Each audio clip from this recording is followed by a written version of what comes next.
Hello everyone, let's start today's topic. आज हम यहाँ पे बात करने जा रहे हैं जीएसटी की।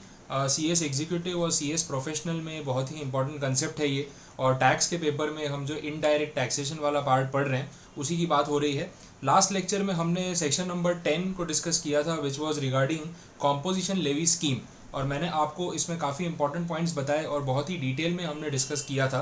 तो आई होप आपने वो पहले अच्छे से समझ लिया होगा, देख लिया होगा। अब उसी चीज़ को हम यहाँ पे कंटिन्यू करने जा रहे हैं। बेसिक जो मैंने आपको बताया था कॉम्पोजिशन लेवी स्कीम में, वहाँ पे हमने बात की थी कि ये एक लमसम स्कीम है जहाँ पे आपको कंप्लायंसेस से फ्रीडम मिल जाता है, डिस्काउंट मिल जाता है कि आपको सारे इन्वॉइसेस संभाल के रखना, जीएसटी वाले इन्वॉइस इशू करना, वो सब की ज़रूरत नहीं पड़ेगी। ठीक है, एक होता है टैक्स इन्वॉइस, एक होता है बिल ऑफ सप्लाई। तो अगर आप सामने वाले से जीएसटी चार्ज कर रहे हैं तो you have to provide tax invoice या जीएसटी इन्वॉइस। ठीक है, लेकिन अदरवाइज सिर्फ आप बिल ऑफ सप्लाई भी दे देंगे तो भी चलेगा अगर आप जीएसटी कलेक्ट करने के लिए लायबल नहीं है तो दोनों चीज़ें हो सकती है, जैसी भी सिचुएशन हो आपको वैसे ही करना होगा। कॉम्पोजिशन लेवी स्कीम में एक तरफ आप आउटपुट टैक्स कलेक्ट बिल्कुल नहीं करेंगे, दूसरी तरफ इनपुट टैक्स जो आपने पे किया है अगर तो उसका कोई क्रेडिट आपको नहीं मिलेगा, तीसरा आपको अपनी पॉकेट से लम सम कुछ परसेंटेज जीएसटी चुकाना पड़ेगा, जिसके रेट्स हमने देखे। मैन्युफैक्चरर के लिए 0.5 प्लस 0.5 टोटल 1%।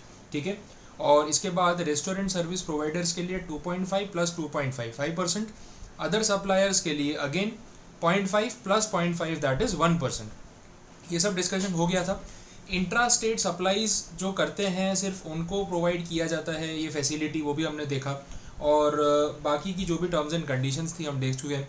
अब यहाँ पे हमें जो नेक्स्ट पॉइंट आज डिस्कस करना है that is an amendment point, section 10 subsection 2 capital A. This is inserted by finance act 2019। आपके फिनांस एक्ट 2019 से ही ये ऐड हुआ है। और जून 2020 का जो एग्ज़ाम होना था वहाँ से ये एप्लीकेबल था, बट क्योंकि जून 2020 का एग्ज़ाम हो ही नहीं पाया तो अब दिसंबर 2020 में ये एप्लीकेबल है एंड ऑनवर्ड्स रहेगा जब तक कि इसमें कोई फर्दर चेंज ना आ जाए। ठीक है, ये स्कीम स्पेसिफिकली उन लोगों को कॉम्पोजिशन लेवी का बेनिफिट देना चाहती है जिनको ऊपर अभी तक बेनिफिट नहीं मिला। ठीक है, कौन से वो लोग हैं, क्या हो रहा है, मैं सेक्शन की लैंग्वेज के साथ चल रहा हूँ। जो कंटेंट आप यहाँ पे देख रहे हैं उसमें मैंने बेयर एक्ट की जो लैंग्वेज है, जो लॉ में एग्जैक्टली लैंग्वेज लिखी है सेम रखी है, कोई उसमें मॉडिफिकेशंस नहीं किए हैं, ताकि हम वर्ड टू वर्ड उसको डिस्कस कर पाएँ और एकदम क्लैरिटी से समझ पाएँ। ठीक है, तो क्या टर्म्स एंड कंडीशंस हैं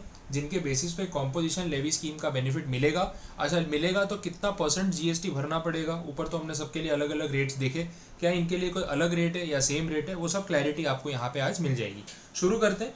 Notwithstanding anything to the contrary contained in this act, but subject to the provisions of subsection 3 and 4 of section 9। Subsection 3 and 4 कौन से थे? रिवर्स चार्ज वाले। तो यहाँ पे ऐसा क्लियर कर दिया है कि this provision is again notwithstanding to any of the provision of the act but subject to section 9 subsection 3 and 4। मतलब ये सबसेक्शन 2A ऐसा बोलता है कि मैं पूरे जीएसटी कानून में किसी भी सेक्शन की कोई बात सुनने वाला नहीं हूँ, मैं सुपीरियर हूँ, बाकी सब इन्फीरियर हैं। लेकिन सेक्शन 9 सबसेक्शन 3 और सबसेक्शन 4 ये दोनों जो हैं ये मेरे सीनियर हैं, मैं इनकी बात सुनूंगा, इनमें जो लिखा है वो पहले एप्लीकेबल होगा, मेरा नंबर बाद में आएगा। तो ये क्लैरिटी उसने दे दी है। अच्छा, अब देखें, अ रजिस्टर्ड पर्सन, पहले ही बोला है रजिस्टर्ड पर्सन, मतलब आपका रजिस्टर्ड होना ज़रूरी है। फॉर क्लेमिंग कॉम्पोजिशन लेवी आपको एटलीस्ट रजिस्टर तो करवाना ही पड़ेगा। आप भले उसको मतलब जीएसटी आप कलेक्ट नहीं करेंगे, आप इनपुट टैक्स क्रेडिट नहीं लेंगे, अलग बात है, लेकिन आपको रजिस्ट्रेशन तो करवाना पड़ेगा, वो नेसेसरी है। Not eligible to opt to pay tax under subsection 1 and subsection 2। मतलब ऊपर जो दो पॉइंट्स हमने देखे वहाँ पे कहीं पे भी आप एलिजिबल नहीं हो to opt for composition levy scheme, तभी आप यहाँ पे आ सकते हो। ऑब्वियस है। Whose aggregate turnover. अच्छा, ये टर्म की अपनी डेफिनेशन है, ये अपने डिस्कस करनी बाकी है, मैं करवाऊंगा। Whose aggregate turnover in preceding financial year did not exceed 50 lakh rupees may opt to pay in lieu of the tax payable by him under subsection 1 of section 9। Subsection 1 of section 9 मतलब normal charge, मतलब normal charge के बदले आप ये scheme में आ सकते हो। An amount of tax calculated at such rate as may be prescribed but not exceeding section 3 not exceeding 3% of the turnover in the state or turnover in the union territory if and then the conditions. तो अभी तक जो आपने point यहाँ पे देखे उसको मैं थोड़ा सा सिंप्लीफाई कर दूं आपके लिए, तो क्या हमने अभी तक समझा वो आप देख लो। सबसे पहले सेक्शन नंबर है यहाँ पे 10(2)(a। एक चीज तो ये क्लियर कर देता है, that is notwithstanding clause, वो तो है ही, बट फिर ये बोलता है subject to 9 subsection 3 and 9 subsection 4। मतलब कहीं ना कहीं रिवर्स चार्ज मैकेनिज्म जो है उसका कंसेप्ट कॉम्पोजिशन लेवी से सुपीरियर है, इतना तो हमें क्लियर हुआ। फिर ये बोला कि अगर आपको सेक्शन 10 सबसेक्शन 1 और सेक्शन 10 सबसेक्शन 2 में कोई बेनिफिट नहीं मिल रहा है, नो बेनिफिट, आप वहाँ पे कवर नहीं हो रहे, तो आपके लिए ये वाला सबसेक्शन बनाया गया है। क्लियर? अच्छा, इसका बेनिफिट मिलेगा किसको? इस सबसेक्शन का, इस सबसेक्शन का बेनिफिट मिलेगा उस पर्सन को जिसका प्रीसीडिंग फाइनेंशियल ईयर में जो एग्रीगेट टर्नओवर है वो 50 लाख रुपए से ज़्यादा नहीं था। ठीक है, 50 लाख रुपए से ज़्यादा ना होने का क्या मतलब है एग्रीगेट टर्नओवर का? इसके लिए एक डेफिनेशन है सेक्शन 2 सब सेक्शन 6 या क्लॉज 6, सॉरी। तो जो क्लॉज 6 है इसका, उसमें उन्होंने बताया कि एग्रीगेट टर्नओवर जो है वो क्या होता है, उसमें क्या इंक्लूड होता है, क्या एक्सक्लूड होता है। तो वो सब्जेक्ट 2 है कि अभी हम उसका डिस्कशन करेंगे। आप अभी इतना ध्यान रखो कि aggregate turnover preceding financial year का अगर 50 लाख रुपए से एक्सीड नहीं कर रहा था तो इस साल इसको कॉम्पोजिशन लेवी स्कीम का बेनिफिट मिलेगा। ठीक है, और बेनिफिट में क्या मिलेगा? अगेन वही, आउटपुट टैक्स जो है वो कलेक्ट नहीं करना है, इनपुट टैक्स का कोई क्रेडिट नहीं मिलेगा, और जो पॉकेट से पे करना है वो कितना? 3% CGST। तो बाय डिफ़ॉल्ट है कि 3% SGST लगने ही वाला है। तो टोटल कितना हो गया? 6%। पता चला? तो ये 6% जो है ये टोटल GST का रेट है जो उसको कॉम्पोजिशन लेवी स्कीम के अंदर पे करने की ज़रूरत है। तो आई होप यहाँ तक आपको समझ आ गया होगा कि ये किस तरीके से काम करता है। तो ये एक हमने बेसिक देख लिया। अब इसके साथ साथ कंडीशंस की भी बात कर लेते हैं ना, कि क्या कंडीशंस हैं जो एप्लीकेबल है। कंडीशंस ऑलमोस्ट वही है जो हमने ऊपर देखी थी for normal composition levy scheme. If he is not करके बोला है, मतलब ये सब चीज़ों में इन्वॉल्व नहीं होना चाहिए। If he is not engage in making any supply of goods or service which are not leviable to tax. हमने देखा ही था ना कि ऐसी कोई चीज़ अगर आप बनाते हो जिसके ऊपर GST नहीं लगता है, देन आप कॉम्पोजिशन लेवी स्कीम में नहीं आ सकते हो। सेम पॉइंट है, engage in making any inter state outward supplies, क्योंकि ऊपर नॉट लिखा है तो should not be engaged in, ऐसे पढ़ा जाएगा। आपको ऊपर से पढ़ना पड़ेगा, जो ये लिखा है ना यहाँ से, इधर से स्टार्ट करना है। If he is not engaged in making any inter state outward supply of goods or service, तो मतलब इंट्रा स्टेट वाला ही होना चाहिए। ठीक है, सेक्शन 52 वाला पॉइंट भी है, बट अभी उस पर आगे बात करेंगे, अभी आपको वो चीज़ पता नहीं है। A manufacturer of such goods or supplier of such service as may be notified by the government on the recommendations of the council. ठीक है, जो भी लोग नोटिफाइड हैं, जैसे हमने देखा तो आइसक्रीम वाले और टोबैको प्रोडक्ट्स वाले। अच्छा, वो जो मैं आपको पॉइंट बताया था, वापस एक बार मैं वो चीज़ क्लियर कर देता हूँ। कल ही मैं उसको रेफ़र कर रहा था एक बार नोटिफिकेशन को, तो उसमें उन्होंने कुछ एडिशंस किए हैं। लेट मी सी वो पॉइंट कहाँ गया। हाँ, ये जो पॉइंट है नोट वाला, इसमें मैंने आपको ये नोटिफिकेशन में हाईलाइट करवाया है। आइसक्रीम है, पान मसाला है, टोबैको सब्सटीट्यूट जो लोग बनाते हैं उनके लिए कॉम्पोजिशन लेवी स्कीम नहीं है, ये मैंने आपको बताया था। इसमें आपको एक और नाम जोड़ना पड़ेगा, वो है एरेटेड वाटर। एरेटेड वाटर बनाने वाली कंपनीज भी इसमें कवर नहीं होती। अब अभी नया पॉइंट आ गया, बोले सर ये एरेटेड वाटर क्या होता है। देखो, एरेटेड वाटर आपने कहीं अगर पढ़ा हो तो जनरली ना, ये जो बड़े बड़े 5 स्टार होटल्स होते हैं ना, इनका जो मेन्यू कार्ड होता है उसमें आपको पढ़ने को मिलेगा, जो बेवरेजेस वाला सेक्शन होता है ना, उसमें लिखते हैं एरेटेड वाटर। और फिर आप पूछोगे एरेटेड वाटर में क्या क्या कवर होता है, तो इसके अंदर बेवरेजेस, सॉफ्ट ड्रिंक्स कवर होती है। अब सॉफ्ट ड्रिंक्स में सोडा वाली सॉफ्ट ड्रिंक्स हो या अदरवाइज सारी आ जाती है। ठीक है, दूसरा जो मिनरल वाटर है, ठीक है। मिनरल वाटर, एक्वाफिना, बिस्लेरी, जो भी आप ब्रांड्स की मिनरल वाटर बॉटल्स जानते हो, ये सब भी एरेटेड वाटर में कवर होते हैं। अब बोले सर इसमें तो कोई सोडा तो होता नहीं, फिर एरेटेड वाटर क्यों? एरेटेड वाटर इसीलिए क्योंकि मिनरल वाटर एक्चुअली में प्रोसेस्ड वाटर होता है। वो वाटर के अंदर मिनरल्स इंजेक्टेड होते हैं, ठीक है, वो एयर बबल्स और मिनरल्स इंजेक्ट किए होते हैं, जिस वजह से उसको हम एरेटेड वाटर बोलते हैं और मिनरल वाटर भी बोलते हैं। तो वो उस डेफिनेशन में कवर्ड है। वो डेफिनेशन मैंने नहीं दी है, गवर्नमेंट की तरफ से है, उसमें कवर किया है। और सोडा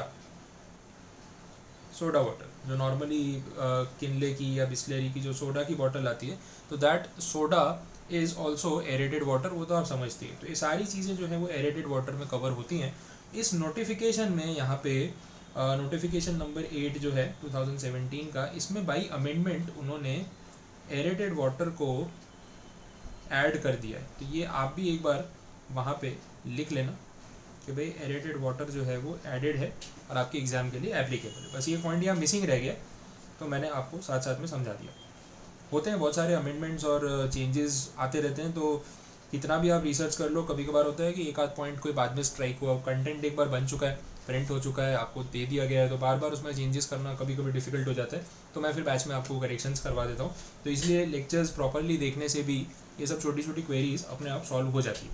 चलो आगे बढ़ते हैं। अ कैजुअल टैक्सेबल पर्सन, और ये तो ऊपर से पढ़ना है, if he is not a casual taxable person और a non resident taxable person. फिर क्या बोला है? Provided that where more than one registered person are having the same PAN number issued. ये तो वही पॉइंट हो गया जो हमने ऊपर भी देखा था कि एक पैन नंबर पे अगर आपके पास मल्टीपल जीएसटी नंबर्स हैं, वो सूरत, अहमदाबाद, बड़ौदा, तो फिर नेसेसरी है कि सबके पास या सब लोग एक साथ, या सब जीएसटी नंबर वाली जो फैक्ट्रीज हैं आपकी, सब पे एक साथ कॉम्पोजिशन स्कीम लगे। तो ऐसा नहीं हो सकता कि सूरत वाली फैक्ट्री का जो अकाउंटिंग है वो कॉम्पोजिशन स्कीम के हिसाब से होता है, अहमदाबाद वाली का नॉर्मल चार्ज के हिसाब से होता है, ऐसा नहीं चलेगा। ऑल और नन ऐसे करके हमने देखा था कि ये कंसेप्ट एप्लीकेबल है। अब यहाँ पे और दो टर्म्स आ गए, casual taxable person, non resident taxable person. चलो इसके ऊपर थोड़ी बात कर लेते हैं कि होता क्या है। नए नए पॉइंट आ रहे हैं, सीखते जाते हैं ना। आगे वो जो सेक्शन 2 में डेफिनेशंस नहीं, जो मैंने आपको बोला था कि मैं आपको पॉइंट्स के साथ साथ समझा दूंगा, ये सब उसमें कवर हो रहा है और मैं बताता जाऊंगा। आप वहाँ पे अल्फ़ाबेटिकल ऑर्डर में हम देख सकते हैं, ढूंढ सकते हैं आराम से। Casual taxable person, let's see ये एग्जैक्टली है क्या। तो कैजुअल टैक्सेबल पर्सन जो है, इसकी हम बात करें तो ये वो लोग हैं जिनको जीएसटी नंबर की रिक्वायरमेंट तो है, but temporarily, not on permanent basis. जैसे सपोज मैं कोई ऐसे इवेंट को ऑर्गेनाइज कर रहा हूँ, मैं कोई ऐसा ट्रांजैक्शन करने जा रहा हूँ जिसमें जीएसटी लगेगा, बट ये ट्रांजैक्शन, ये इवेंट मैं through out the year continuously और रेगुलर बेसिस पे नहीं करने वाला हूँ। This is one time, this is short term, और फिर कुछ काम नहीं है। तो अननेसेसरी मैं सोचूंगा कि यार पूरा साल जीएसटी नंबर लेके रखूँ, मतलब हर महीने के वो 3 रिटर्न भरूँ और इतना कंप्लायंस वर्क करूँ, सारे रिकॉर्ड्स मेंटेन करने पड़ेंगे, अकाउंटेंट का कॉस्ट लग जाएगा, रिटर्न फाइलिंग बार बार होगा तो उसकी फ़ीस लगेगी, क्या ज़रूरत पड़ी इतना खर्चा करने की। तो कुछ टेम्पररी जीएसटी नंबर दे दो ना कि for this event only, temporarily. तो वो ऑप्शन यहाँ पे उन्होंने दिया है और ऐसे असेसी को कैटेगराइज किया है एज कैजुअल टैक्सेबल पर्सन। तो आई होप आपको यहाँ तक तो समझ आ गया होगा कि ये काम कैसे हो रहा है, ठीक है। अभी मैं इतना ही शॉर्ट में बता रहा हूँ, this is more than enough. आगे इसके ऊपर और भी डिटेल्स आएंगी। इनमें कुछ बेसिक पॉइंट ऐसे होते हैं कि कैजुअल टैक्सेबल पर्सन को जीएसटी नंबर मिलता है up to 90 days, for up to 90 days. 90 दिन तक के लिए अगर आपको जीएसटी नंबर चाहिए तो आप यहाँ पे कवर हो सकते हो।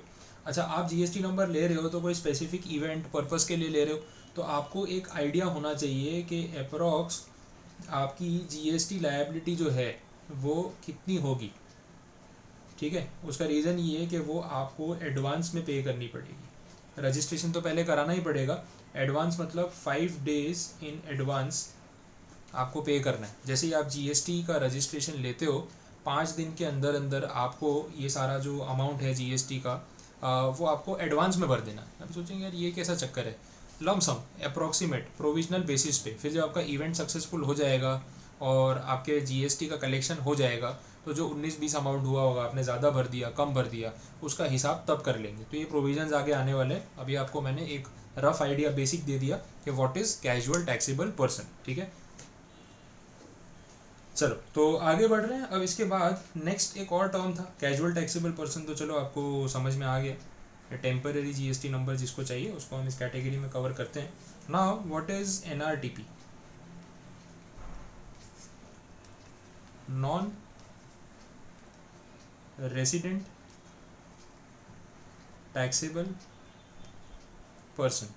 अब ये तो नाम से पता चल रहा है non resident but taxable person, तो कोई ऐसी एंटिटी या कोई ऐसा पर्सन जो रेसिडेंट कैटेगरी में नहीं है इनकम टैक्स के रूल्स के हिसाब से, और वो नॉन रेसिडेंट कैटेगरी में आ रहा है क्योंकि उसका वो stay and all out of India है, या कोई फॉरेन कंपनी है, रजिस्ट्रेशन आउट ऑफ इंडिया है और यहाँ पे उन्होंने अपना कुछ सेटअप किया हुआ है, या फिर किसी एजेंट के थ्रू बिजनेस कर रहे हैं और यहाँ कोई परमानेंट सेटअप नहीं है, तो ऐसे सारी एंटिटीज़ को हम बोलेंगे नॉन रेसिडेंट टैक्सेबल पर्सन। और अगर इनके ऊपर रिस्पॉन्सिबिलिटी डाली जाए कि आपको जीएसटी कलेक्ट करके सबमिट करना पड़ेगा though you are non resident, generally ये ई कॉमर्स और ऑनलाइन वेबसाइट्स और बाहर की कंपनीज पे ऐसे इम्पोजिशंस होते हैं, ठीक है, तो उनको हम एनआरटीपी की कैटेगरी में कवर करते हैं, इतना ध्यान रखना। इन शॉर्ट एनआरटीपी और कैजुअल टैक्सेबल पर्सन के लिए कॉम्पोजिशन लेवी स्कीम नहीं होती है, इस सेक्शन में नहीं है, ये क्लैरिफाई कर दिया, ठीक है। चलो आगे बढ़े। Next 10 subsection 3 composition scheme option to lapse if the aggregate turnover exceed the limit specified under section 10 subsection 1 और subsection 2A as the case may be। अब यही मैंने आपको पॉइंट बोला था कि मैं कुछ कैलकुलेशंस के साथ वो फिनेंशियल ईयर वाला जो चक्कर है वो आपको समझाऊंगा कि वो कैसे काम करता है, तो वो यहाँ पे देख लो, बड़ा इंटरेस्टिंग है, मज़ेदार है, देखते हैं। देखो ऐसा है, मैंने आपको ये बोला कि आप कॉम्पोजिशन लेवी स्कीम में एलिजिबल हो या नहीं हो, that depends on the transaction और the turnover of the previous year या प्रीसीडिंग फाइनेंशियल ईयर, यही हमने देखा था। सपोज एक अपने एग्जांपल ले लेते हैं कि मुझे देखना है कि ईयर 2020-21 जो मेरा करंट फाइनेंशियल ईयर है अभी, उसमें मुझे कॉम्पोजिशन स्कीम का बेनिफिट मिलेगा या नहीं मिलेगा, तो मैं पहले चेक करूँगा प्रीसीडिंग फाइनेंशियल ईयर 2019 एंड 20 कि भाई इसका जो है टर्नओवर या एग्रीगेट टर्नओवर कितना है। अब अगर हम सेक्शन 10 सब सेक्शन 1 के हिसाब से बात कर रहे हैं और नॉर्मल कैटेगरी स्टेट्स के हिसाब से बात कर रहे हैं, तो जो लिमिट वहाँ पे एप्लीकेबल है इट इज़ 1.5 करोड़, इस पर हम बात कर चुके हैं, ठीक है, ये तो आपको क्लियर हो गया। और स्पेशल कैटेगरी स्टेट्स के लिए जो वैल्यू है, जो लिमिट है, वो 75 लाख। और अगर हम बात करें सेक्शन 10 सब सेक्शन 2A के लिए, तो वहाँ पे लिमिट है 50 लाख रुपए। तो लिमिट के नाम पे मैं आपको कंफ्यूज नहीं करूँगा, अपने स्टैंडर्ड लिमिट रखते हैं 1.5 करोड़ वाली, ठीक है। अब देखो प्रीसीडिंग फाइनेंशियल ईयर में सपोज मेरा टर्नओवर 1.25 करोड़ था, तो इस साल मुझे क्या कॉम्पोजिशन स्कीम में कोई प्रॉब्लम आएगी 10-1 के हिसाब से? नहीं, मैं आराम से क्लेम कर सकता हूँ। पॉइंट ये है कि इस साल मेरा टर्नओवर सपोज हुआ 80 लाख रुपीज़, तो मैंने इस पे क्या कोई आउटपुट टैक्स कलेक्ट किया होगा? नहीं, 1 रुपये का भी आउटपुट टैक्स मैंने कलेक्ट नहीं किया होगा। यहाँ तक तो समझ आ गया। चलो हम आगे बढ़ते हैं, नेक्स्ट फाइनेंशियल ईयर देखते हैं 2021-22। 2021-22 में अगर मुझे कॉम्पोजिशन लेवी स्कीम लेना है तो क्या चेक करेंगे एलिजिबिलिटी के लिए? पिछला साल का टर्नओवर कितना? 80 lakh which is less than 1.5 crore. तो इस साल भी मैं कॉम्पोजिशन लेवी स्कीम के लिए एलिजिबल हूँ, कोई प्रॉब्लम नहीं है। अब इस साल मेरा टर्नओवर हुआ 1.65 करोड़ रुपीस, ठीक है, क्लियर। तो पॉइंट ये है कि इसमें बाइफर्केशन हो जाएगा। पहला 1.5 करोड़ का जो सेल हुआ है उसके ऊपर कोई आउटपुट टैक्स कलेक्ट करने की ज़रूरत नहीं है। आप साइक्लिक चलो ना, साइकिल में चलो कि लास्ट ईयर के हिसाब से जब शुरुआत की तो शुरुआत में मतलब फाइनेंशियल ईयर 21 के स्टार्टिंग में 1 अप्रैल 2021 को क्या आपको मालूम था साल के एंड तक कितना कलेक्शन हो जाएगा? नहीं, हमें क्या पता कितना टर्नओवर होगा। तो शुरुआत से तो हमने कोई जीएसटी कलेक्ट किया ही नहीं है और लास्ट में हमें मालूम पड़ा कि 1.65 करोड़ पहुंच गया। हाँ, बट आपको एक पॉइंट पे पता तो चल गया होगा ना कि 1.5 करोड़ का सेल हमारा क्रॉस हो चुका है इस पॉइंट पे आके। तो उन्होंने बोला कि पहले 1.5 करोड़ के ऊपर आपको कोई जीएसटी कलेक्ट करना नहीं है। हाँ, 1.5 करोड़ से जैसे ही ऊपर जाओगे अप टू 1.65 करोड़ तो आपको क्या करना पड़ेगा? जीएसटी कलेक्ट करना स्टार्ट करना पड़ेगा। आउटपुट टैक्स जो हम बोलते हैं, आउटपुट जीएसटी, वो अपने कस्टमर से कलेक्ट करना शुरू करना पड़ेगा। तो ये तो first come first serve basis हो गया, मतलब जो पहले 1.5 करोड़ में जिन्होंने आपसे गुड्स खरीद लिया उनसे आपने जीएसटी नहीं लिया, और उसके ऊपर ये जो 15 लाख रुपए के गुड्स जिन्होंने आपसे खरीदे उन सबसे आपने जीएसटी लिया। तो ये तो भेदभाव हो गया ना एक तरीके से। वो उनको लग सकता है, उनको क्या पता आप किससे जीएसटी ले रहे हो किससे नहीं। ये भेदभाव नहीं है, जो स्कीम चल रही है आप उसको फॉलो कर रहे हो, जो रूल है आप उसको फॉलो कर रहे हो, ठीक है। इसमें आपकी कोई किसी से पर्सनल बायस नहीं है। लॉजिक समझ आया? अब इसको आगे भी कंटिन्यू करते हैं ना। अब हम चलते हैं फाइनेंशियल ईयर 2022-23 में। अब इस साल मुझे कॉम्पोजिशन लेवी स्कीम अगर लेनी है तो मिलेगी या नहीं मिलेगी? मेरे हिसाब से तो नहीं मिलेगी। देखो, पिछले साल का टर्नओवर देखा जाएगा, कितना? 1.65 करोड़। मतलब यहाँ पे right from the first invoice आपको जीएसटी कलेक्ट करना स्टार्ट कर देना है।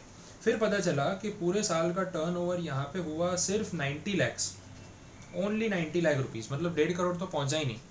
तो क्या जीएसटी कलेक्ट करना चाहिए था? ऑफ कोर्स करना चाहिए था। ये पूरे 90 लाख के ऊपर आउटपुट जीएसटी कलेक्ट करना ज़रूरी था, बिकॉज इस साल 90 लाख हुआ उससे कोई फ़र्क पड़ता ही नहीं है। मैं बार बार बोल रहा हूँ, पिछले साल कितना हुआ था उससे फ़र्क पड़ता है, ठीक है। तो यही रूल जैसे जो 10 सबसेक्शन 1 में आपके सामने है, वही रूल 10 सबसेक्शन 2A में भी लगेगा। फ़र्क सिर्फ इतना होगा कि यहाँ पे रेफरेंस का अमाउंट है 1 करोड़ 50 लाख रुपीज़, वहाँ पे रेफरेंस का अमाउंट होगा 50 लाख रुपए। क्लियर ये चीज़, ठीक है। तो आई होप अब तो क्लियर हुआ होगा कि ये कैसे काम कर रहा है।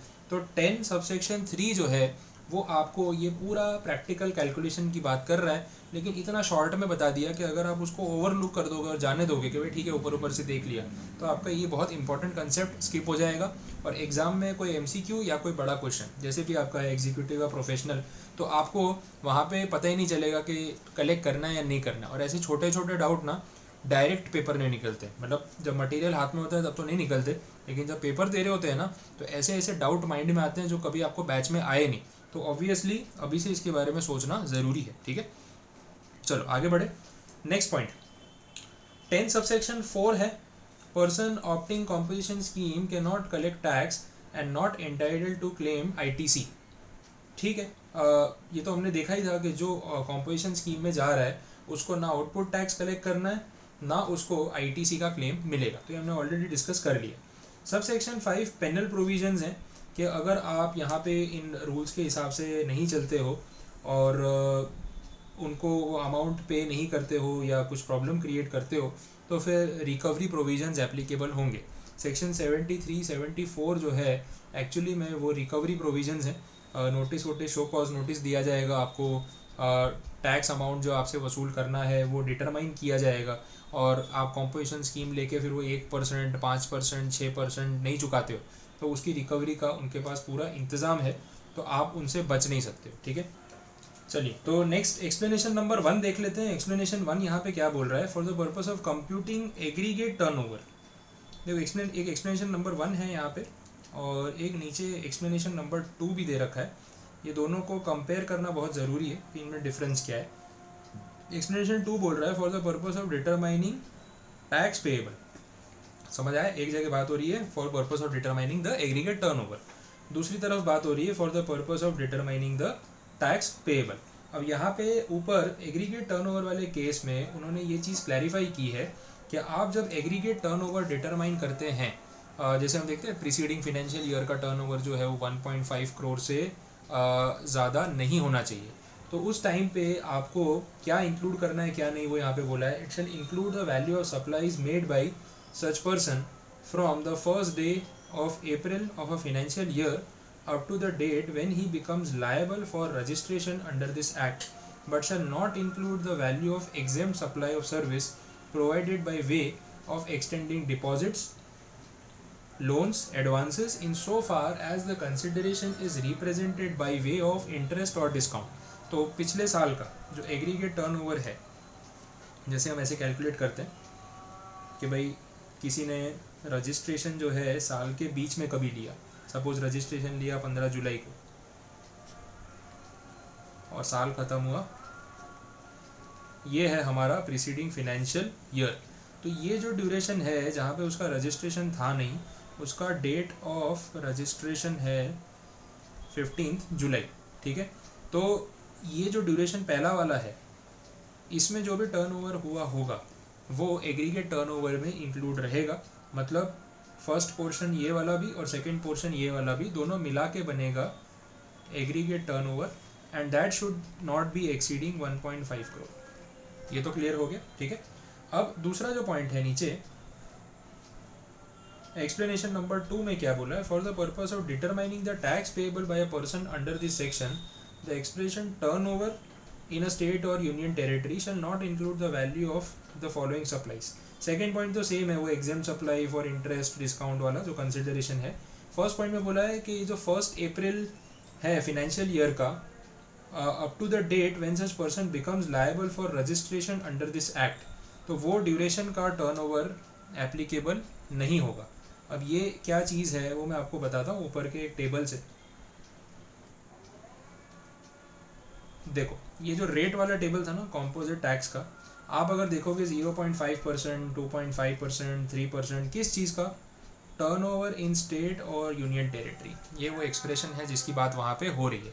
और टर्नओवर इन स्टेट और यूनियन टेरिटरी जब हम गिनते हैं करंट ईयर में, मतलब हमारा जैसे फाइनेंशियल ईयर है 2021, तो 1 अप्रैल 2020 आप जीएसटी में रजिस्ट्रेशन करने के लिए जब लायबल हुए, मतलब आपकी जो टर्नओवर की लिमिट क्रॉस हुई वो इन बिटवीन हुई, सपोज 20 जून 2020, तो इस दिन आप लायबल हुए